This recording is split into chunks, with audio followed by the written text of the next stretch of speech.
Today I'm going to be answering some more of your questions. It's episode 4 of Ask Josh. If you guys haven't seen the first 3, I'll chuck a playlist link in the iCard, but do be warned they're not that great. Today's episode, however, will focus mainly on theme parks, although there will still be a few general questions as well. I reached out to you guys on YouTube and Instagram, and we ended up getting quite a few questions, even if they were mostly from the same person. So with that being said, hey guys, what is up? It's Josh here, and this is Ask Josh 4.0.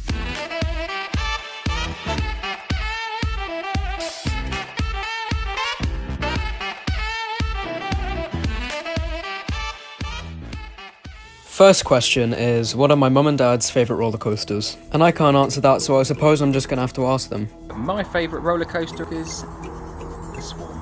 And my favourite roller coaster is Stealth. Some interesting choices there. Next up, we got, what is your favourite roller coaster at Thorpe Park? I'm honestly going to have to side with my mum for this one and go Stealth. It is just in a tier above all the other rides there. I know it's short, but it more than makes up for it in the other areas. It's just the pure acceleration is absolutely insane, and honestly, even when I go to Towers next month, it's going to be hard to beat this one. Next up is, when is the collab coming with me? Who said we're doing a collab? Why are you such a beast? Because I run a YouTube channel, so that makes me a superior human being. If you could be a roller coaster, which one would you be? I would be any roller coaster because you get sat on.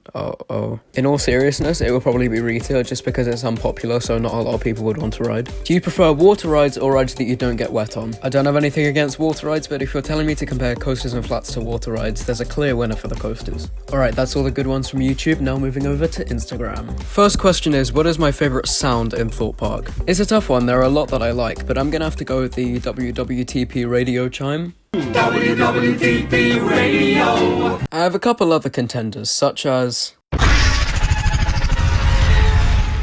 well as 3, 2, 1, go, go, go! But I'm gonna give it to WWTP radio just for the vibes. Next question, when do you plan to visit some new theme parks? Now at the moment I've only been to Thorpe Park and Legoland Windsor quite some time ago, but I will be going to Alton Towers for the first time at the beginning of August, so that should be really good. On top of that, I should also be going to Blackpool some point this year, as well as hopefully getting around to the Australia parks at some point in the next year. Do you think Nemesis Inferno is underrated in a way? See, up until a couple months ago I would have agreed with you, but due to a few factors I've actually swayed the other way and said it's a bit overrated. For starters, more and more people are starting to put Inferno over the original Nemesis, which, I mean, I'm not even too sure is even their own opinion or if they're just kind of jumping on the bandwagon. Another contributing factor is that I didn't get too good of a ride on it last week, and while I feel like it's ranking up and up in a lot of people's rankings, for mine it's kind of ranking down. How well was social distancing maintained on Park? Honestly, it wasn't too bad, but it wasn't too great either. While I kept my distance from anyone and asked people who were too close to me to move away, I saw a lot of parties well within the 2 meter and even 1 meter mark. So all I'm gonna say is don't be afraid to ask people to move. I had to do this a couple of times, but without question, first time they just did it. However, if you do go, please stay to the social distancing markers, it just makes it easier for everyone. Second to last question, what was the first ever coaster I ever went on at Thorpe Park? The first coaster in general was the Flying Fish, but the first big coaster I ever went on was Nemesis Inferno. Actually, up until the summer of 2019, which was the first time I went to Thorpe Park, the most intense coaster I'd been on was actually the Dragon at Legoland Windsor, and I was a huge wuss when I went, so it actually took a lot of convincing to get me on Inferno. But I kind of felt like Stealth was the ultimate challenge I had to defeat, so when it finally opened again in September, I was one of the first ones straight on it, and then I felt like I just conquered my fear of coasters. And the final one, what inspired you to become a Rollercoaster Account?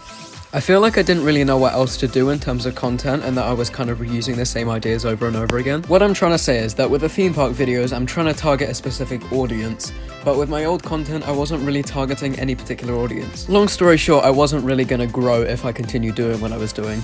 And that's everything. Thank you to everyone who submitted a question. I tried to answer them as honestly as I could. If we can hit 30 likes on this video, then I'll make a part 5. But that's pretty much it. I'll see you guys soon. Bye.